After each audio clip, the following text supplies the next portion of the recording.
আসসালামু আলাইকুম রহমতুল্লাহ। আমি আসাদুজ্জামান নাইম, চাঁপাইনবাবগঞ্জ থেকে।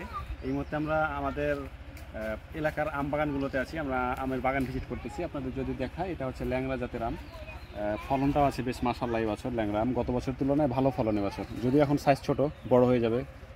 মোটামুটি বৃষ্টিও শুরু হয়েছে। তো আমাদের অঞ্চলের আমগুলো জানেন আপনারা, সব থেকে বেটার হয় এবং বেস্ট হয়। চাঁপাইনবাবগঞ্জের আম অত্যাধিক সুমিষ্ট হয়। তারই ধারাবাহিকতায় আমরা গত 5 বছর যাবৎ যেহেতু অনলাইন আম নিয়ে কাজ করতেছি, মোটামুটি আপনারা অনেকে জানেন, অনেকে চিনেন, আবার নতুন যারা আছেন তারা হয়তো আমাদেরকে চিনবেন না বা আমাকে চিনবেন না।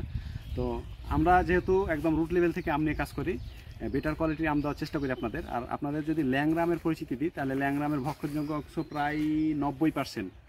আর এটার ভেতরে যে আটিটা, এটা খুবই পাতলা হয়, এবং ওপরের যে চোকা বলি বা মানে আস্তর বলি আমরা, এটাও খুবই পাতলা হয়। এই জন্য বলা যায় প্রায় 90% এটা ভক্ষণযোগ্য, এবং এটা খুবই মিষ্টি আম। তবে অবশ্যই ভালোভাবে পাকিয়ে খেতে হবে, নাহলে কিন্তু টক মিষ্টি লাগবে, এবং এই আমে কোনো আঁশ হয় না।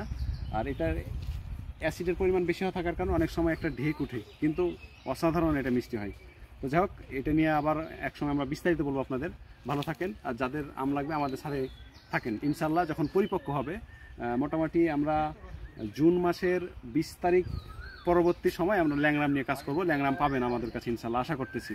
ততদিন ভালো থাকেন, সুস্থ থাকেন, এবং আমাদের পেজের সাথে থাকেন। ফি আমানিল্লাহ। আসসালামু আলাইকুম রহমতুল্লাহ।